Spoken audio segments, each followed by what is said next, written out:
இன்றைக்கி நம்ம பார்க்க போகிறது பார்த்திங்கன்னா யூனிட் 2ல் 2018 கேட்ட MCQ தான் பார்க்க போகிறோம். வாங்க இன்றைக்கி வீடியோக்குள்ளே போகலாம். இன்றைக்கி ஃபஸ்ட் கொஸ்டின் என்ன, research plans to study the effort of socio economic status.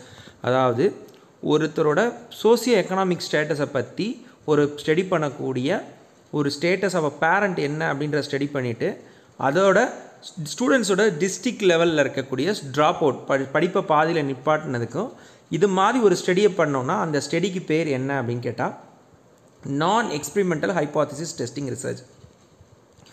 அப்போ எக்ஸ்பிரிமெண்டல் டெஸ்டிங் ரிசர்ச்னால் என்னென்னா, ஒரு விஷயத்தை லெபார்ட்ரிக்கலாக ஏதாவது ஒரு விஷயத்தை எக்ஸ்பிரிமெண்ட் பண்ணி நம்ம ஒரு மெத்தடை அடாப்ட் பண்ணோம் அப்படின்னா that is called as experimental hypothesis. எத்ரானிக் ரிஃபோர்ஸ்ன்றது ஏற்கனவே பார்த்தோம், ஹைப்போதெட்டிக் ஃபார்மேஸ் ரிசர்ச்ன்றது ஏற்கனவே பார்த்துருக்கோம். அப்போது என்னென்னா, ஒரு விஷயத்தை சோசியல் பேக்ரவுண்டும் இன்னொரு ஃபேக்டரையும் வச்சு நம்ம ஐடென்டிஃபை பண்ணி ஏதாவது ரிசர்ச் டெஸ்டிங் பண்ணோன்னா அந்த டெஸ்ட்டுக்கு பேர் என்ன, நான் எக்ஸ்பிரிமெண்டல் ஹைப்போதசிஸ் டெஸ்டிங் ரிசர்ச்னு பேர்.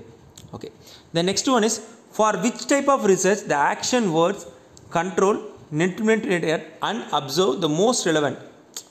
இந்த வார்த்தை கண்ட்ரோல் நிப்புலேட் அண்ட் அப்சர்வ் இந்த மோஸ்ட் ரிலவெண்ட் எந்த ரிசர்ச்சுக்கு அப்படின்னா, நேற்றே நம்ம பார்த்தோம் ஹிஸ்டாரிக்கல் ரிசர்ச்னா என்ன, கிரவுண்ட் தியரி ரிசர்ச்னா என்ன, ஆக்ஷன் பேஸ்ட் ரிசர்ச்னா என்னென்னு.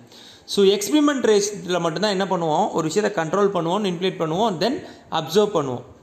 சரியா? ஸோ எக்ஸ்பிரிமெண்ட் ரிசர்ச்சுக்கு தான் இது மூணுக்கும் ரிலவெண்ட்டாக இருக்கும். ஸோ அடுத்த கொஷின்ஸ் பார்த்திங்க அப்படின்னா, a researcher while writing his or her thesis does not give the rational underlying use of statistical techniques. This will be best described as case of rational அப்படின்னா என்னது, ஒரு ஜஸ்டிஃபிகேஷனபிள் இல்லாமல் ஒரு ஸ்டாட்டிஸ்டிக்கல் டெக்னிக்ஸை யூஸ் பண்ணாங்க அப்படின்னா, அது மாதிரி இருந்தது அப்படின்னா அதை என்னன்னு சொல்கிறோம் அப்படின்னா டெக்னிக்கல் லேப்ஸ். அப்படின்னா டெக்னிக்கல் லேப்ஸ்னால் வேறு ஒன்றும் இல்லை, ஒரு விஷயத்தை வந்து பேசிக்காகவே இந்த தப்பு அப்படின்னு ஒரு டெக்னிக்கல் எரராக இருந்தது அப்படின்னா டெக்னிக்கல் லேப்ஸ்ன்னு சொல்லுவோம். சப்போஸ் ஒரு டைரக்ட் மெத்தட் யூஸ் பண்ணுறதுக்கு வேறு இப்போது மெத்தட் அடாப்ட் பண்ணிட்டோம் அப்படின்னா that is technical lapse. Error of commission அப்படின்றது என்னென்னா, ஒரு விஷயத்தை நம்ம பர்பஸிவாக வந்து இந்த இது பண்ணுறதுக்கு பதிலாக வேறு எதாவது யூஸ் பண்ணோம் அப்படின்னா that is called as error of commission சொல்லுவாங்க. The next one is ethical misconduct அப்படின்றது என்னென்னா, இது பண்ணுறது தப்பு அப்படின்னு தெரிஞ்சே நம்ம பண்ணோம் அப்படின்னா that is ethical misconduct. Error of omission அப்படின்றது என்னென்னா, ஒரு விஷயத்தை பண்ணணும் ஆனால் அந்த இடத்துல அதை பண்ணாமல் விட்டுட்டுனால நமக்கு எரர், பட் அதை ரிஃப்ளெக்ட் ஆகலை அப்படின்னா அந்த எரர் வந்து அதுக்கு பேர் என்னென்னா எரர் ஆஃப் ஒமிஷன் அப்படின்னு சொல்லுவாங்க. Okay, next question, which type of research the step to research have been cyclic on options. அதாவது எந்த ஸ்டெப்பில் வந்து ரிசர்ச் வந்து சைக்ளிக்காக இருக்கும், கண்டினியூஸாக ஒரே விஷயம் திருப்பி பண்ணிகிட்டே இருப்போம்னா.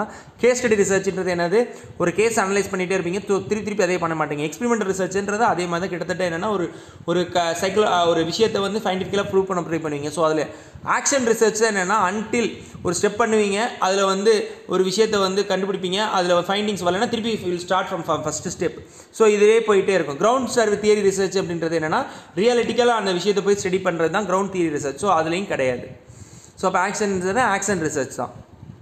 Below are the few terms identify which denote quality research paradigm. கீழே கொடுத்துருக்கிறதுல எதெல்லாம் வந்து ஒரு குவாலிட்டி ரிசர்ச்சை வந்து கொடுக்கும் அப்படின்னு கேட்குறாங்க.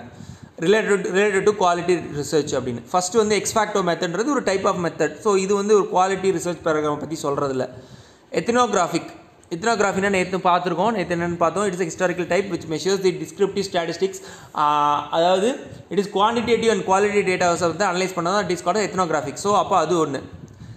சிம்பாலிக் இன்ட்ராக்ஷன் அப்படின்றது என்னென்னா, it is interaction between researcher and the data கொடுக்கக்கூடிய கன்சர்ன் யார் கொடுக்குறாங்களோ அவங்க. டிஸ்கிரிப்டிவ் சர்வே அப்படின்றது ஒரு டைப்ஸ் ஆஃப் சர்வே. ஸோ அது கிடையாது, குவாலிட்டி ரிசர்ச்சுக்கு அது சம்மந்தம் இல்லை. நெரேட்டிவ் அப்படின்றது அதுக்கு நம்ம நெரேஷன் எழுதுறது, சர்வே கண்டுபிடிச்ச ஃபைண்டிங்கு நம்ம நெரேஷன் எழுதுறது. ஸோ அது பார்த்திங்க அப்படின்னா it is directly quantitative in nature. So அதுக்கு ரிலவெண்ட்டாக இருக்கும். தென் எக்ஸ்பிரிமெண்டல் மெத்தட் அண்ட் ஆப்ஷன்ஸ்ன்றது என்னது, குவாலிட்டேட்டிவ் ரிசர்ச் கிடையாது. ஸோ அப்போ ஆன்சர் என்ன அப்படின்னா ethnography, symbolic interaction and narrative. Okay, the next question என்னென்னா, the purpose of review of literature. ஒரு ரிவ்யூ ஆஃப் லிட்ரேச்சரை எதுக்கு பண்ண போகிறோம் அப்படின்றதுக்கு இந்த சில காரணங்கள் கொடுத்துருங்க. இதில் எதெல்லாம் இருக்கலாம், சிலது இல்லாமலும் போகலாம். To understand the subject background. கண்டிப்பாக ஒரு விஷயத்தை புதுசாக படிக்க போகிறீங்க, அதை பற்றி தெரிஞ்சுக்கணும் அப்படின்னா கண்டிப்பாக அதோட ரிவ்யூ ஆஃப் லிட்ரேச்சர் தெரியணும். Okay, formulate research questions. உங்களோட ரிசர்ச்சில் என்ன கொஷின்ஸ் பண்ணலான்ற நம்ம என்ன பண்ணுவோம், ஏற்கனவே என்ன பண்ணியிருக்காங்க, அதில் இருக்க என்ன அனலைஸ் பண்ணலான்றதை பார்ப்போம். ஓகே, அதுவும் ரிவ்யூ ஆஃப் லிட்ரேச்சரை இன்க்ளூட் பண்ணுவோம். To find out the relevant methodology, கண்டிப்பாக ஏற்கனவே இந்த மெத்தடில் இந்த டூல் யூஸ் பண்ணியிருக்காங்க, ஸோ இந்த வேரியபிளுக்கு இந்த டூலை யூஸ் பண்ண போகிறோம் அப்படின்ற அந்த ரிலவெண்ட் மெத்தடாலஜியை நம்ம ஃபைண்ட் பண்ணிக்கலாம். Okay, debate the ethical aspects of research. இது எத்திக்கல் ஆஸ்பெக்ட்ஸ் என்ன அப்படின்றத பற்றி ரிசர்ச்சை பற்றி ரிவ்யூ ஆஃப் லிட்ரேச்சர் எங்கேயுமே சொல்லாது, ஸோ அது கிடையாது. Carry out the meta analysis of bibliography. பிப்ளியோகிராஃபியை பற்றி இங்கே வந்து என்ன அனாலிசிஸ் பண்ணுறதை பற்றி ஒன்றும் பெருசாக வந்து உங்களுக்கு ரிவ்யூ ஆஃப் லிட்ரேச்சராக நம்ம பார்க்க மாட்டோம், ஸோ அதுவும் வராது. To identify the data source.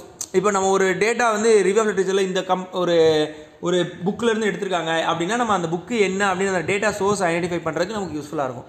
So இதெல்லாம் தான் என்னது பர்பஸ் ஆஃப் ரிவ்யூ ஆஃப் லிட்ரேச்சருக்கு நமக்கு யூஸ்ஃபுல்லாக இருக்கும். இன்க்ளூட்ஸ் இதெல்லாமே ரிவ்யூ ஆஃப் லிட்ரேச்சரில் என்ன இருக்கும், இன்க்ளூடாக இருக்கும். So 1 2 3 6. Okay, the next question, a variable that measures the effective of manipulate the variable is known as. ஒரு வேரியபிளை மெஷர் பண்ணி இன்னொரு வேரியபிளில் அதோட எஃபெக்டை பற்றி மேனிப்புலேட் பண்ணோம் அப்படின்னா அதுக்கு பேர் என்ன அப்படின்னா இண்டிபெண்டன்ட் வேரியபிள். ஒரு வேரியபிள் இன்னொரு வேரியபிள் மேலே ஏதாவது மேனிப்புலேட் பண்ணோம் அப்படின்னு டிஃபைன் பண்ணி எஃபெக்ட் அதை பற்றி படித்தோம் அப்படின்னா அந்த வேரியபிள் பேர் என்ன அப்படின்னு பார்த்தா இண்டிபெண்டன்ட் வேரியபிள்.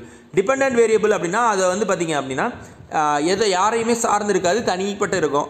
கண்ட்ரோல் வேரியபிள்னால் அந்த வேரியபிளை வந்து கண்ட்ரோல் பண்ணி கோஃபவுண்டிங் பண்ணினா அந்த வேரியபிள் எப்படி பெர்ஃபார்ம் பண்ணுறதோ அதை பேஸ் பண்ணி இருக்கும். That is called as confounding variable. Okay, reason from a specific case of a general conclusion is known as. Okay, இது எல்லாமே நம்ம பார்த்திங்க அப்படின்னா சயின்டிஃபிக் லாஜிக் அப்படின்றது என்னென்னா ஒரு விஷயத்தை சயின்டிஃபிக்காக ப்ரூவ் பண்ணோம் அப்படின்னா that is called as scientific logic. Deductive logic அப்படின்னா இது இப்படி தான் அப்படின்னு சொல்லி அதை ஒரு காஷஸ் அண்ட் ப்ரிகாஷனரி மெஷர்ஸ் கொடுத்தா that is called deductive. Inductive அப்படின்னா reason from a specific case, ஒரு பர்டிகுலர் கேஸ். டிடெக்டிவ் அப்படின்றது ஒரு பொது உரையான்னு சொல்லலாம். இண்டக்டிவ் அப்படின்றது ஒரு குறிப்பிட்ட ஒரு பர்டிகுலர் ஸ்பெசிஃபிக் கேஸ், இந்த இடத்துல மட்டும்தான் இது அப்ளிகபிள் ஆகும், இன் ஜென்ரல் அப்ளிகபிள் ஆகுது அப்படின்னா அது டிடெக்டிவ்னு சொல்லுவோம். தியரிட்டிக்கல் லாஜிக் அப்படின்னா நம்ம ஒரு கான்செப்ட் சொல்லியிருப்பாங்க, இப்போ ஐன்ஸ்டீன் ஒரு கான்செப்ட், இந்த மாதிரி ஏதாவது லாஜிக் தியரிட்டிக்கல் கான்செப்ட் பேஸ் பண்ணி ஏதாவது சொன்னோம் அப்படின்னா that is called as theoretical logic. The next one is, if you calculate Spearman's rho what kind of data would you enter in the option. Spearman rho அப்படின்றது என்ன கண்டுபிடிப்போம் அப்படின்னா என்ன type of data கொடுப்போம். நாமினல் ஆர்டினல் டேட்டா வந்து actual source டெஹாட்டட் டேட்டான்னு கொடுத்துருக்காங்க. ஸ்பியர்மேன் அப்படின்னாலே அது rank calculation, Spearman rank correlation தான். ஸோ என்ன மாதிரி இது யூஸ் பண்ணுவீங்க அப்படின்னா ரேங்க்ஸ் அதில் என்ட்ரு பண்ணும். Okay, empirical research in a social science is known as religious practice, historical article, positive philosophy, historical narrative. Religious ப்ராக்டிஸ்னால் என்ன மதம் சார்ந்திருக்கோம் என்ன சொல்கிறோம் அப்படின்றத பற்றி படிக்கிறதா அப்படின்னா கிடையாது. ஹிஸ்டாரிக்கல் ஆர்டிக்கல்லாம் ஒரு அக்பரை பற்றியோ பாபரை பற்றியோ ஒரு ஆர்டிக்கல் கொடுத்தாங்கன்னா அது ஒரு எம்பிரிக்கல் ரிசர்ச்சா அப்படின்னா கிடையாது. பாசிட்டிவ் ஃபிலாசபி அப்படின்றது என்னென்னா ஒரு விஷயத்தை நான் ரொம்ப அறிவு சார்ந்து வந்து இது எப்பயுமே வந்து இப்படி தான் இருக்குது, இது பாசிட்டிவாக கொண்டு போகிறோம் அப்படின்னு ஒரு ஃபிலாசபிக்கல் தாட்ஸ் வந்து கொடுத்துருந்தோம் அப்படின்னா S it is an empirical research. Historical narratives அப்படின்றது ஒரு ஹிஸ்ட்ரியில் நடந்த ஒரு விஷயத்தை பற்றி ஒரு நெரேட்டிவ் கிட்டத்தட்ட ஆர்டிக்கல் மாதிரி தான், அந்த மாதிரி சொன்னோம்னா அது என்ன கிடையாது, ஒரு எம்பிரிக்கல் ரிசர்ச் கிடையாது, ஜஸ்ட் an ஆர்டிக்கல் தான். சரியா? ஸோ இதோட இன்றைக்கி வீடியோ முடியுது. மீண்டும் நாளை ஒரு வீடியோட சந்திக்கிறேன். அதுவரை உங்களிடம் விடைபெறுவது உங்கள் பெனித் முத்துகிருஷ்ணன். நன்றி, வணக்கம்.